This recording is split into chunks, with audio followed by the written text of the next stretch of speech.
You are now watching Believe. Do you believe? Welcome to another episode of Tackling a New Kingdom. I'm your host, Tank Johnson, and today we have one of my favorite people in the world.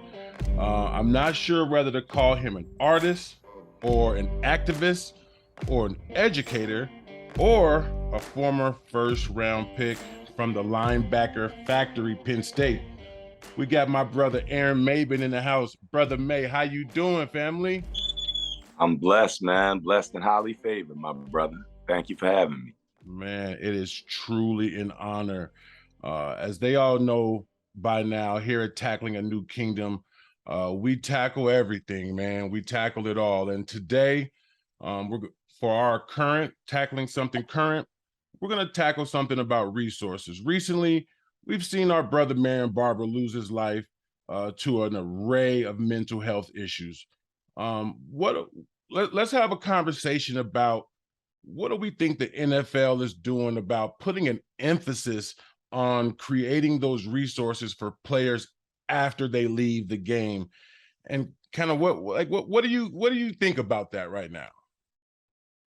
I mean, to be perfectly honest, I don't really know much about any resources that, are being provided, personally, you know what I'm saying? I think that they can definitely do a much better job than is currently being done when it comes to former players and how they're, engaging and reaching out to them and seeing, what their needs are, what they're struggling with, and, how they can do a better job of making proper resources available. You know what I mean? There's so many of our brothers that, we put so many days and years of blood, sweat, and tears with on the gridiron, and to see them kind of, suffer right in front of our eyes, and the way that, we're seeing example after example, man, it's scary. And it's definitely something that I think a lot about, and that I have a lot of conversations with other former players about, because it's something that we have to be a lot more proactive in talking about and holding ourselves accountable to. Accountability is a big thing, but you hear all these stats. We all hear these stats about bankruptcy, divorce, mental health, and I just don't see an equal effort put in on both sides from the league and the PA to combat them stats. And kind of like, I guess I don't know if I feel like the PA is sitting back pointing at the league saying, why aren't you guys doing this? And then the NFL, they create what they create, and then whatever's left over, they're saying, why don't you guys create? I just It's a lot of finger pointing. It's a lot of finger pointing. And I think you see the same thing, in the NFL and with a lot of these major leagues that you see politically. Everybody points to the people on the other side of the aisle that they're supposed to be negotiating with, and they say it's their fault. When at the end of the day, everybody needs to do a better job. And the fact that nobody is really being held to account, and we're not really forcing any type of accountability, it lends, to a situation like that continuing in perpetuity, because nobody really is coming to the table saying we have to take action right now, because they always have the caveat of saying, well, we came to the table, but, the other side wasn't willing to meet us halfway, and at the same time, people are suffering, people are dying. And, you kind of, when studies about, brain trauma and mental health and all of this kind of stuff really first started, it was the scariest thing in the world for the league. And it kind of seemed like when, all of the power and, the shock factor between Dr. Amalu's research and then all of the research that just came out and was made public, after everybody got over the shock factor of it, we kind of forgot about it and said, all right, let's get right back to business as usual, and yes, things have been done, from a standpoint of protecting the product on the field. You know what I mean? You see them, paying more attention to how guys are hitting in practice, and, putting the big bubbles on guys' helmets and things like that, and yeah, those things, they contribute to helping to kind of put a Band-Aid on the shotgun wound. But when you look at what's being done for the guys that are suffering, for the guys that are aware that they have debilitating, illnesses and brain issues and, mental health issues, but they don't find any of those resources available to them. What are we saying is being done? We can't say that they're being engaged. We can't say that, they're being reached out to. We can't say that, any real effort is being made to get them any resources that could possibly help to restore some of the balance or some of the quality of life. Let's be honest. This is something that most people can't even really have diagnosed until after they're gone. And we've just become comfortable watching people suffer, for the latter part of their days and deteriorate right in front of our eyes and do nothing about it. It's kind of, like I'm looking at programs like player engagement, the Player Care Foundation, and the Legends community, and they've got all of these like catchy names to Player Care Foundation, and I'll say this, they do help, or they did help with continuing education and things like that. But they did. I'm aware of a lot that's been done on that front. So I'll definitely throw that out there. That is being done. Yeah, I mean, that's one of the reasons that I'm a college graduate is because of the Player Care Foundation and what Belinda Lerner has done there. But I still think they need more. I think they need to bring players in there, because we're boots on the ground. We're boots on the ground and have the ability to, we get the calls. Hey, so-and-so ain't doing so good. We need to reach out to whoever. And so that we can. It's not even that, man. I'm about to take you a step further, and this is where it gets nasty. Of course, you got your guys that reach out to you and they're struggling, they're really suffering, and they need help right now. And you're looking towards putting them in touch with this organization and that arm of the NFLPA or the NFL, or you know what I'm saying? You just look for resources and you hope that you point them in the right direction. But what happens when it's you? You know what I mean? Because I can tell you about my personal experience. There's been certain times, especially when you talk about mental health, when I first started to embrace that was something that I needed to address personally. You know what I mean? That I needed to actually sit with somebody with some credentials and actually talk about what was going on with me. You know what I mean? Mentally, emotionally, and all of that. And I reach out and I say, well, hey, I know, I'm vested, you know what I'm saying? I got, these benefits that they tell me about, like, who do I reach out to? And then that person puts you in touch with another person. And that person puts you in touch with another person. And a few weeks later, you just say, oh, well, what the hell was the point? Like, right. You know what I'm saying? Like, I just got the whole runaround and nothing even, you know what I mean? Nothing even transpired. No, had I been one of those guys that decided to continue to suffer in silence and not address it, God knows what could have came from that. Right. You know what I mean? Thank God I had some other people around that really loved me and really cared about, not just my physical, but my emotional and spiritual well-being, that, tried to make sure I had access to certain resources. But, we got to really take that into account. There are a lot of guys that aren't just suffering in silence. They reaching out and not getting any help. Right. They're letting people know that they're dealing with, these issues and nothing's being done to address it. So that can be scary. Tangible resources is so important, because, to your point, like, if somebody is down on their ass, they don't need a resume building class, right? They need a way to get to some money. You know what I'm saying? Like, that's what they need. And that's what, one of the things that, I've been hoping that I can convey to the Player Care Foundation and player engagement, and even Tracy Perman and the Legends community, is we need tangible resources so that and it's not even just money. It's not even something money that we can constantly throw money at. But to say that when a guy says that he's struggling emotionally or he's struggling mentally, and you say, oh, well, we're doing this brain study, how is the brain study going to help that guy?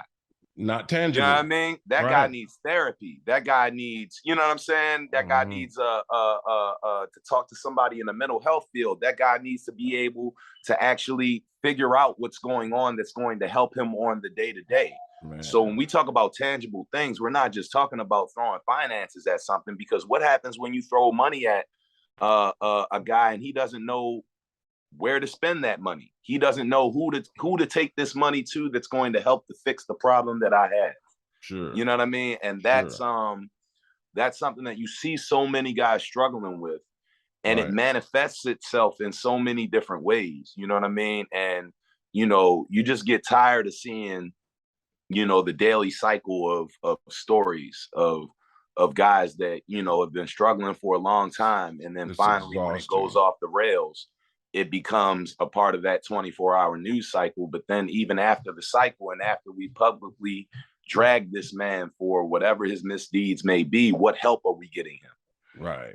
Right. No, you know, one of the things that, you know, I was captivated by a couple of years ago was when the NBA was in the bubble, and they had the collective world by the balls. They were saying, I'm not playing, I'm not doing nothing. And one of the things that I was wondering is, like, what are they gonna ask for, or what are they gonna demand while they have this platform and they have this leverage over all of these huge television companies, these sponsors? They said, man, I'm not going out there. And so that brings me to kind of what we're talking about today, is if you could create a resource for the players, right? You could wave your Maybin wand and create a resource for the players. Where would you start? I would start with that piece that we just talked about. The mental fact health. of the matter is, the elephant in the room when it comes to the NFL is the fact that regardless of how much we love the game, regardless of how much we all put in and sacrifice for the game, so many of the players that play the game that we love and that make the game that we love, as they get into their latter years, they're suffering and they're struggling. And they're doing it without a safety net. They're doing it without resources. They're doing it without fanfare or people cheering their names. And it's happening in front of their families. It's happening in front of their children. And it's sad. You know, the fact that so many of those guys don't have, as we spoke about, tangible resources that they can lean back on that will fortify them in their latter years the way they fortified the game in their younger years is hypocritical and sickening. And until we really see something done about that, you know, that's going to be something that, you know, that we have to continue to watch. So if I could wave my magic wand, I would definitely do something to address that. If you're talking about current players, you know, I really just want to see, if I could wave my magic wand, there would be some kind of legislation that would mandate that teams invest some kind of capital into fortifying these players in their younger years, rather than contributing to them falling into a cycle that is not sustainable. On the back, you know what I'm saying? And exactly, like, you know, the whole consumerism model and mindset, the teams feed into that. You know what I'm saying? They might tell the rookies that most players go broke after they get done playing, but they don't talk to them about what a tangible budget for them should look like in their first few years. They, you know, talk about, watch your money and take care of your people. But there are certain teams that will bring wolves into the hen house. And as soon as you come off the practice field, you got somebody trying to sell you a $10,000 suit. As soon as you come off of the, you know what I'm saying? As soon as you come out of the meeting, there's somebody that's pushing themselves on you in a business sense, but they're not doing anything to help to cultivate the minds and the ideas of the players that they have when they have them, you know. But they have, you know, a staff that, you know, has an arm that's supposed to be done. And they, you know, tout a bunch of things that they do from the mindset of protecting teams, but they're not really investing in their guys, you know. And I want to see more players when they're playing start to understand the power that they have, not just in the media, but in business. You know what I mean? Of and creating generational wealth, you know, and seeing your family go from one place when you were a college kid to being in a completely different place just a few years later. Right. How do you maintain that going forward? How do we make sure that this house that you buy your mother is not getting repossessed a couple years after you get done? You know what I mean? Like, right. And I don't think that, you know, it's in the team's interest to do that. And as long as that's the case, you'll continue to see guys, you know, fall into that lane, because as much as we preach guys going broke and all that kind of stuff, we celebrate how much players spend. We celebrate, you know, that consumerism, and we don't really celebrate when guys, you know, go against the grain and decide to represent themselves rather than hiring an agent. You know, they actually they're giving Lamar Jackson a hard time for, you know, keeping his shit in the family, and I'm just like, why? Not just Lamar, Roquan Smith. Yeah, Roquan Smith. They're saying that he can't, because he's his own agent, he can't negotiate with any other teams about conducting about organizing a trade because it would be considered tampering. So that's pretty much saying if you won't hire an agent, we won't let you talk to anybody about representing yourself. You know what I'm saying? Like, but we're just cool with that. We're okay with the NFL mandating that a player has to hire somebody else and pay somebody else to do what I am intelligent enough to negotiate and do for myself. Right. But we want to preach player empowerment. They don't want to empower players. Well, they tolerate the amount of power that the players have by nature of their platform. And they try to find a way to maneuver that for their own personal interests. But you know, they don't really care about player empowerment. I mean, listen, here's what I know from an optics standpoint. I know that the players in today's game are much further along than we were in terms of creating that brand, cultivating that brand, and protecting that brand. There's still we still have to bridge the gap to make it a more holistic mindset. But I think that the guys in today's game, they're a little bit more prepared, because this is the generation they've grown up in. They grew up with it. I was just having this conversation with another reporter the other day, and it blew his mind. I said, my generation, we were the first athletes on social media. Right.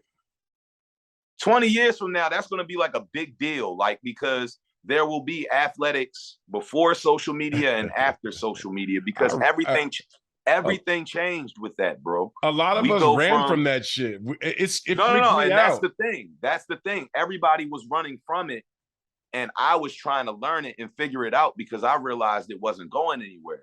You know what I mean?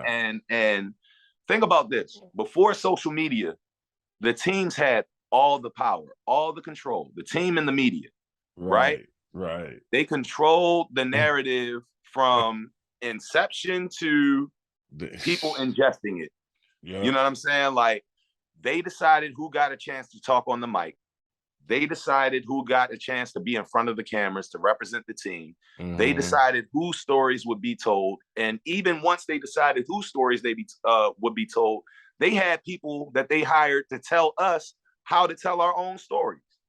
Man. Right? So true. Once social media came about, they no longer had a filter to control what came out of our mouths. Right. They no longer had restrictions on who got a chance to speak and who didn't.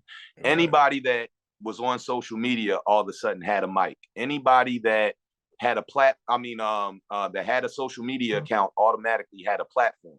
Right. And they couldn't control how we as the players chose to use our platform. Man. While they were using us. So it's like we were the first ones that got the hypocrisy of, you want us to be your voice and your representation on any issue, on any social issue, philanthropy, anything. Yeah. But when I decide that I want to use my voice and my platform to uplift something that's important to me where I came from, or to build up my own personal brand, so that I actually have something to stand on by the time this game is done with me, they didn't want to hear anything about that. They don't want to hear that. Now that's uncomfortable. But here's the thing. I'm gonna take it even further. Because of players like us, the ones that chose to build up our own brands in spite of them, we were like the bad ones in the beginning. At this point, we've given the players a blueprint of how to utilize this to their benefit. I mean, if you look, I was with Chad Johnson in Cincinnati, which is a very, very small media market, and Chad was putting out OCNN news, and he was breaking news, and it made everybody so uncomfortable, right? Like that super thick girl in that dress made everybody so uncomfortable. And all Chad was doing was saying, look, if I'm in Cincinnati and I can't get these sponsorship deals that guys in Chicago, LA, and New York are getting, I'm gonna create it for myself. And there was super pushback, but again, to your point, that was a great blueprint that he left, and a lot of others like him. Dhani Jones was another one. Dhani Jones was what we realized is if you do it their way, right, you're always, if not begging, auditioning for somebody else to pay you to do something that you could be doing for yourself. Facts. You know what I'm saying? Facts. You're paying, you're auditioning for Coca-Cola or Gatorade or Nike or Under Armour or Adidas to pay you to do what you could be doing for yourself. Or ESPN or Fox. Absolutely. Absolutely. And now you see what my brother Ryan Clark and the Pivot and the brothers on the Pivot are doing. You see what Brandon Marshall and all of them are doing with I Am Athlete. You see what Pat McAfee and all of those guys are doing. Like they've already realized we are the product. Like we were the product then on the field. We're still the product now. Yes. Stop auditioning for all of these people to give you a microphone. That's what you're doing. Like, why audition for ESPN or Sports Center or Fox or any of these other networks to give you a mic when you got the mic and you are the product, you are the content. So put it out yourself. Build up your own. Like that right there is something that I'm so happy to see more and more guys doing, because that's power right there. And we've never been in a position where we could really take these power positions for ourselves. And it's not just about taking these things for ourselves. As many of us as possible need to get our own platforms, because then once we have them, we can work together. Then I can take my network and I can bridge it with yours. You know what I'm saying? Then I can bring 100%. My net worth over and connect it with yours. And now we're cooking with grease, because now we're operating from a power position as a dynamic force rather than as individuals. And operating from that power position is the key, and that's important. And so, man, that is tackling something current, right? That is tackling something current going on. We're gonna switch lanes to tackling something real that happens between me and you. Okay, so something that I admire about athletes and people in general is their ability to be multifaceted. You're an athlete, artist, activist, administrator. While living on the East Coast, I had the privilege to step inside of your gallery to see your artistic side. I'm talking paintings 5, 6, and 7 figures. One, tell me about your love for art and why cultivating those skills was so important to you while you were still playing in the NFL. I've been cultivating those skills my entire life, bro. Like, I tell people all the time, art was my identity before I ever picked up a football. You know what I mean? Like, I was creating before I could form words and speak. When I was a kid, I used to run around the house and steal like the aluminum foil and make my own action figures. I used to do the same thing with like Reynolds wrap once the aluminum foil was used up. I'd take paper and I'd put it in water and make like, little makeshift paper mache and make my own little sculptures and things like that. I was sketching everywhere I used to go. I used to run all over the place. My father's nickname for me was Rum Rum when I was a kid. But the only time I would slow down and stay still was when I was creating. So he used to carry just a little like pencil case of crayons and pencils, and he used to have a big roll of paper in the back of his car. And everywhere we would go, he would take paper and the pencils and crayons, and he would sit me down and let me create. And that would be how, you know, I stayed still wherever we were at. So I was an artist my whole life. Like even as a teenager, like I was taking classes at Maryland Institute College of Art here in Baltimore on scholarship in the summertime, you know, rather than going around to different sports camps and things. Right. And you know, I did my first mural for the city of Baltimore when I was 11 years old, you know, so by the time I got to Penn State, that I was already a known artist, you know, here in Baltimore. It wasn't like, you know, I was just picking up art for the first time. And I majored in art in college. You know, I was an integrative arts major. Okay. So, you know, I always had the mindset that when I got older, I would be, you know, a professional in the arts world. And, you know, I thought that it would be after a 10-year football career that I made that transition. So I was preparing for it, you know, from the beginning. But, you know, God works how he works, man. Like, and, you know, things happen the way that they happen. But art was always the thing that centered me, you know, as chaotic as my life was, you know, art was a place where I could find balance. And, you know, it was the first place before, you know, before I found therapy and before I, you know, became more introspective and started reading and learning about life and the human psyche. Art was my only place that I felt comfortable with self-expression. You know, so if I was dealing with something, I would bottle it up in every other space. But on the athletic field and in front of a canvas or, you know, a piece of paper was how I felt most comfortable expressing myself. So, you know, art was just always there my entire life. And, you know, and when we got to the point where, you know, I'm in the NFL and, you know, we've gotten past the Buffalo years. So, you know, I'm not really feeling the need to prove that I can play anymore because I've already had success in New York. But like, I realized that in order for me to be the type of dynamic player that I want to be, in order for me to be like the type of guy that's gonna, you know, win a Super Bowl or two or put on a gold jacket at the end of his career, like I had to take a step back from everything I was doing off the field and in my community and focus everything I had on the game. You know, I realized that like this multifaceted approach that I have to life, like wasn't going to work if I wanted to be the type of player that I wanted to be. But I also realized that the stuff that I wanted to do in the community, like that wasn't just like a hobby, that was real to me. And I realized that the stuff that I wanted to accomplish here in the city of Baltimore, I was never going to do while I was still playing.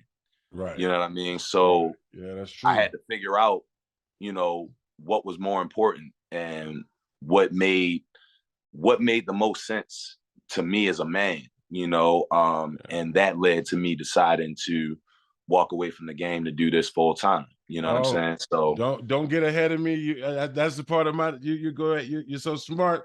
Don't go ahead of me. But when I got a chance to go into your gallery, man, and I got to walk around there. That's a place that was a time I didn't feel like I was in the US. I didn't feel like I was in Baltimore. I felt like I was in the republic of the gallery that you created. Like, I mean, I just had goosebumps walking around seeing this expression through your mind, right? And like, you know, just the way my brain works is I'm just wanting these paintings to go everywhere. And can you tell us where we can find your paintings, where we can get prints of your paintings? Can you tell the Tackling a New Kingdom audience where they can get them? Yeah, if you just go on my website, AaronMaybin.com, you know, I have a shop on there where all my merchandise is available, from my artwork to my books, prints, posters, household appliances, whole bunch of different stuff there, man. So yeah, you can definitely go on my website and check that out. And people that are interested in procuring original work, you know, that's a little bit tougher. You know, those have to be either seen or experienced live at a show. I actually I just agreed to terms on the venue for my next solo exhibition. We're doing it here in my hometown of Baltimore, Maryland. It's going to be at the Guilford Hall Brewery, which is in not necessarily East Baltimore, more so Central. But yeah, that's gonna be in November. So I'm really looking forward to that. It's been kind of a 2-year hiatus for me during this pandemic of just working, you know, right on my right. art, you know, in my own spaces, you know, kind of away from the public. And I haven't really even been, you know, posting as much of the work as of late because, you know, it's so personal and it's so intimate. And, you know, I'm really, really, really excited for that to be something in the works for people to be able to come out to experience it firsthand in person after such a long time of just working. I'm really excited to do this here in my hometown of Baltimore. Obviously, anybody that knows me knows the love and the dedication that I have to this city and our community, and maintaining the narratives that are so bastardized in the larger spaces. Just really being able to show us as we are and celebrate that. I'm really looking forward to that exhibit. Then that's dope, man. I'm actually just being able to see that it changed my life, and throughout this show, I'm actually gonna show footage of when I was inside of that gallery and the way it made me feel. Of all the places that you know of that your art has traveled to, what's the place that you've been most surprised that one of your art pieces has found its way to? That's a good question. It would be a toss-up, really. Like I'm always interested whenever like European countries, when people from like European countries like find my work. Not so much England, because my stepmom is half British, half Jamaican. So like we have family in Great Britain. So like I got a pretty strong following over there just because, you know, I got some mouthpieces over there talking about the work and all. So I'm used to folks like, you know, in London and then different places in England and Wolverhampton for where my mom is from, patronizing my work. But we've had some folks from Paris buy some of my work, some guys from Germany met me down at Art Basel down in Miami a few years back and bought one of my pieces that I had for sale down there. Obviously, you know, the whole idea of your work here in America touching people overseas, you know, is always powerful for artists because, you know, it's kind of like the embodiment of that idea of art transcending language, you know, race, culture, you know, all of these barriers, and art being really the thing that threads us all together. Because, you know, as different as our culture might be, as Black folk here in America, is still very much like the Black folk in Germany and the Black folk in England and the Black folk in Africa. So, you know, the fact that I really center on stories from, you know, the Black community and, you know, the urban experience, those stories are really universal. It's not just ours here in Baltimore, it's everywhere, you know. And, you know, that love, you know, the love is really what I think is the true ingredient in the piece that everybody, you know, goes back to. Because whether I'm talking about something positive or negative, whether I'm talking about something that's painful, whether I'm talking about history or the present, you know, the thing that is always present is a love for my community, for my people, and a desire to see us all rise together. So, you know, I think that, you know, that transcends time and space and language and sex and understanding, you know, and that's, you know, tapping into the soul of what's real, you know, here and everybody, you know. So creatively, I really, I take great pride in being able to channel that. Man, it's, you know, you know, whenever I see art or I speak to an artist, I just wonder, you create something so powerful, where you're present at, you're most present where you create, and it finds its way to so many parts of the world. I find that so fascinating.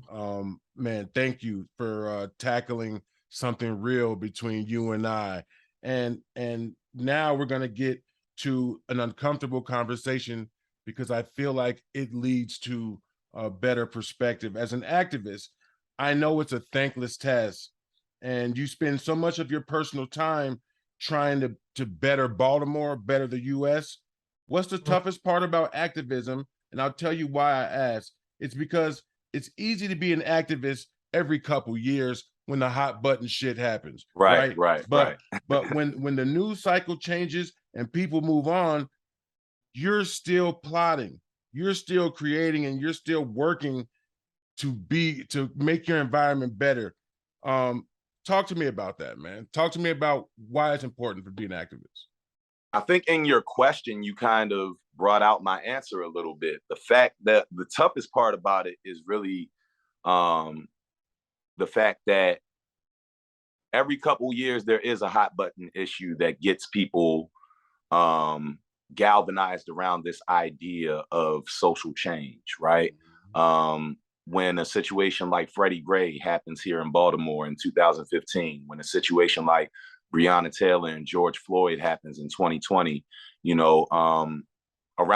across the country, you see all of this energy, galvanized in the streets and on social media and the halls of public policy around different issues like, police brutality, like the mass incarceration system, the prison industrial complex, all of these issues. The biggest problem, or the hardest part of real activism, is when that dies down. You know what I mean? When the public outcry dies down, when, things aren't going viral on Twitter and Instagram and Facebook, that's where the real work actually takes place. And we're living in a society right now where if somebody tweets about something or somebody shows up to a march, they think they've done their civic duty in that process to achieve social change in that front. But real change isn't that easy. And the fact that we don't even teach civics in school anymore makes it even more difficult to get people to understand that there's a process to this. Like, you don't just march and see a law change. You don't just see a whole bunch of viral videos and think piece articles and see that lead to some kind of real progressive change that's going to move the needle on the future that our kids will experience. Yes. In order for that to happen, we need sustained momentum. And that's something that we've gotten very bad at as a community. We're so distracted. We're so distracted with everything, with this and this, with that. It's and I'm not using that as an excuse. I'm using that as a reason why it just feels like people are just, we're focused on, mass incarceration. We're focused on this, and then it's like, what? Kanye came out with a mask on, and then they spend that time over there, and it's just such but that's what makes it tough. But that's what makes it tough, because the people that have that conversation are the ones that I struggle with, because they act like we can't walk and chew gum at the same time.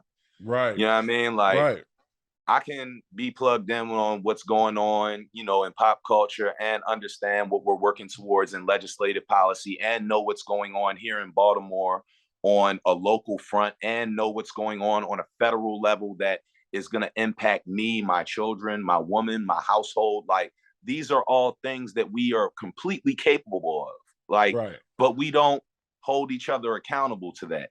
We all buy into that narrative of, we all have a savior's complex, to be perfectly honest with you. We expect, the politician that comes to us every 4 years and promises to change our lives, actually do something, different than the last few politicians that said the same thing. We expect our pastor to do this magic prayer that's gonna, you know what I mean? That's gonna pray all of our struggles away as a community, as a household. Like we expect, you know, the local community hero to wear Superman's cape and to be able to go around and fix our education system and our infrastructure and our, like, no, it's not that sexy. It's not that simple. If it was that simple, we would have been past this. We would have overcame this in the 60s, back when we really knew how to organize.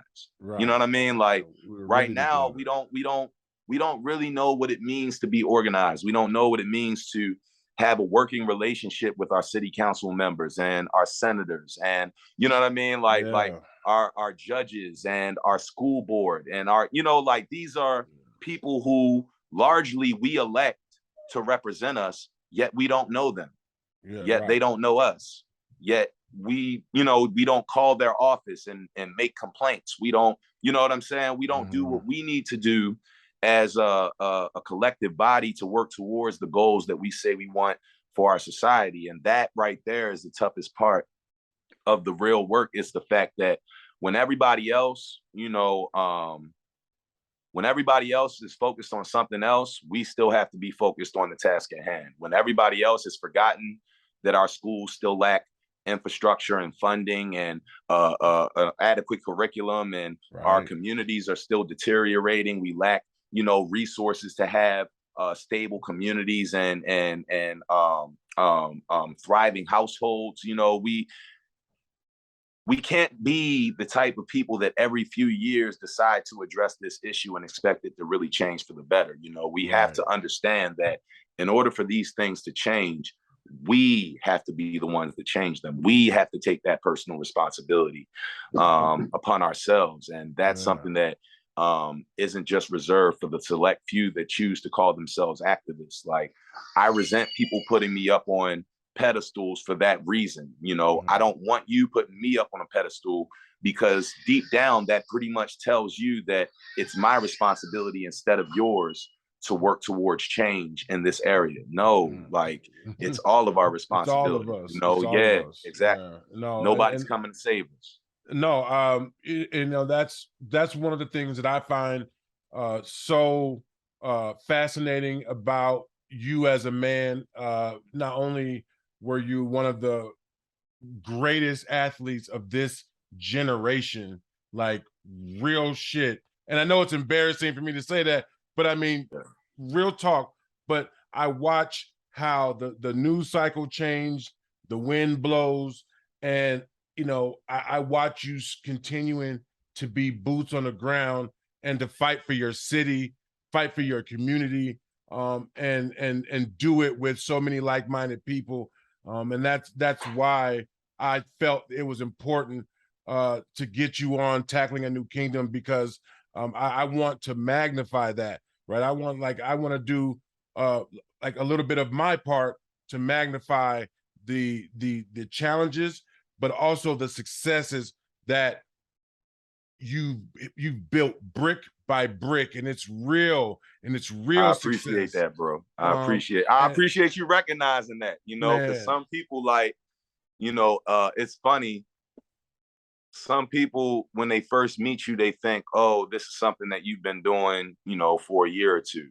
Like, nah, like, you know, those that have known me for some time, you know that just because it became popular recently, you know, to get involved with some of this stuff, like I've been doing this work here in Baltimore since I left school, you know, and even before I left high school, you know, just by nature of who my parents were, you know, I was already entrenched in my community. You know, I've always wanted to see my city rise. And I think that, you know, one thing that I regretted is that growing up, there weren't more examples of guys like me, you know, guys that were able to achieve so many things professionally, but that brought those resources back home, you know, to their city, and provide those resources to the kids that are growing up to be the versions of them that tomorrow needs, you know. So I definitely wanted to be an example of what it looked like, not to run away from your hood, but to come back and to invest and to really, like, you know, put your money where your mouth is, more so to put your action, you know, ahead of your words, and to really let that speak for you. You know, when you have friends that are so talented, you often put yourself in their position, and you're like, you kind of say, what would I do if I were them? So my question to end the interview on something lighter, something funny, I wanted to see, of all the epiphanies that you've had in your life, great epiphanies, knowing that you possess so many talents, describe the moment you were on the football field or in the off season and you were like, fuck this shit, I'm about to go do something else, dog. Can you tell me about that moment, dog? Knowing you're equipped indeed with so much stuff. I think it's actually poetic. It's actually poetic because me and you met in Cincinnati on a visit. The first time we met, you were in Cincinnati. We were both visiting the Bengals. I was visiting as an incoming rookie. It was before the draft. Yeah. So they brought me in for one of my pre-draft visits, and they had you there on the interview as well that day.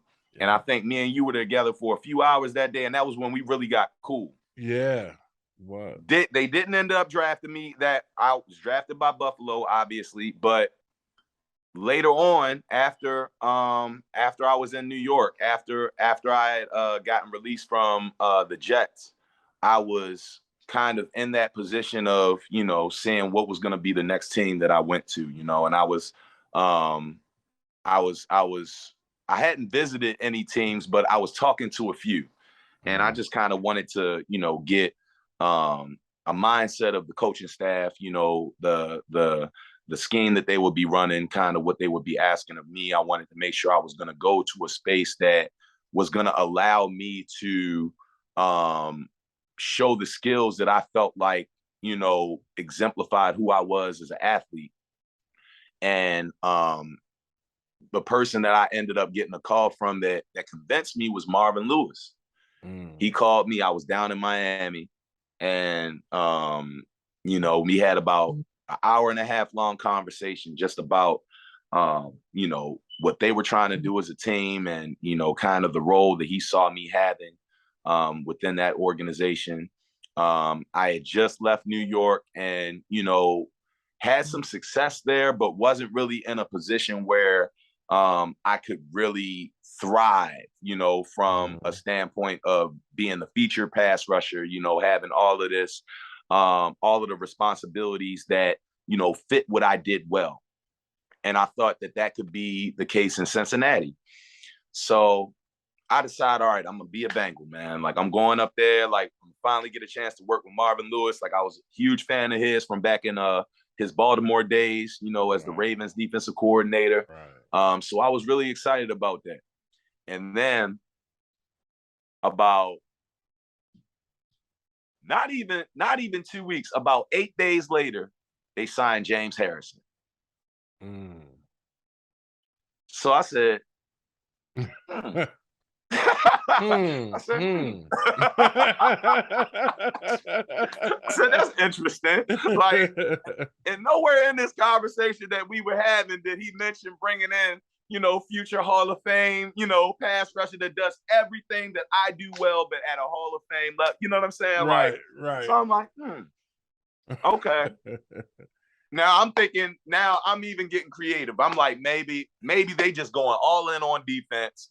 They see something schematically. They want to try to find a way to feature both of us. How me crazy and him would together it be? coming off the edge. Yeah. How crazy would it be if I'm coming off of the edge on one side and James Harrison is coming off of the other? This could be the revitalization of my career. Right. I get to training camp. In about 2 days, I could see the writing on the wall. I was like, okay, I see what this is gonna be. I was like, like, just the energy was just different. Like, and we get on the field, we see how the practice reps are getting divvied up, like, and you can kind of tell, like, okay, they didn't have a plan for this. This is pretty much gonna be Hunger Games, like, best players gonna get it, of course. And I was all the way down for that, but did I not believe that, of course, you're not, like, what would I have had to do in order to beat out a future Hall of Fame? You know what I'm saying? Like, That right there was the big thing for me. It was like, you know, I realized that like this might not be a situation that works out here. Right. And if that indeed happens, do I feel like committing this much of myself to another organization? Right. You know what I'm saying? Do I feel like doing the whole dog and pony show of figuring out a good landing spot, you know, having conversations with that staff, coming into the locker room, seeing if we gel, you know, all of the work that goes into being the new student again. Yeah, learning a completely new defense when I never had a chance to get comfortable in one defensive scheme, you know, throughout the course of my career to that point, you know, and for what? You know what I'm saying? Like for what? Like how much, you know how people always say like, you know, winning this Lombardi means more to me than anything else. That was never me. It didn't. Right. You know what I'm saying? Like nah, me either. playing for the brothers next to me was always the only fuel I needed. You know what I'm saying? Like being able to have some dogs that you really like had some love for and you would go out and run through a wall for, like, you know, the task of working towards a common goal with some guys that you really believe in and that believe in you is probably one of the greatest feelings that a man can ever experience. And I tell people that all the time, like that in itself is enough to keep you hungry to continue to play. But what I was looking at was something much bigger. It was like, you know, this game has allowed me to do so much. It's allowed me to change the trajectory of my family's life forever. It's allowed me to have a platform that I'm trying to utilize to the best of my abilities to shift my city in a positive direction. Like, how much more could I accomplish if I was just doing that full time though? Man. You know what I mean? Like, man, how much happier could I be if, you know, the thing that I'm most passionate about in this world was what I was focusing on every single day when I woke up in the morning. You know what I'm saying? And then I realized that, like, yo, if that's really how I'm feeling, then I'm still being here in the league. You know what I'm saying? Like, because somewhere there's somebody that would literally chop off their arm for the opportunity. For this opportunity. Yeah, for the opportunity that you're not fully invested. Exactly, that you're not cherishing. You know what I'm saying? Like, whenever people used to, like, you know, say things like, yo, you could be on the street tomorrow or something like that, I would get offended. Like yo, do you think that this game is like my greatest do you think that this game is my greatest contribution to the world? You know what I'm saying? Like got me messed up, man. Nah, man. Like, yo, this is gonna be just the tip of the iceberg to what I do, you know. And I always had that mindset. That's funny. I always tell people that, like, when I got to the NFL, I would and people would say stuff to me, I would be like, this isn't even my biggest accomplishment. My biggest accomplishment was getting accepted into college. And so, like, this is just a part of the process. But no, brother May, I appreciate you stepping into the kingdom today and being a guest on Tackling a New Kingdom. And brother, we hope that we can get you down the line in the next season too. Absolutely, man. Congratulations on a new show, man. It's an honor to be here with you. I definitely appreciate the conversation, man. And I look forward to seeing the platform continue to grow. And man, I'm excited for what's in store for you. Thank you, brother. Thank you for watching Believe. You can find more great content at Believe.com. That's BLEAV.com. Do you believe?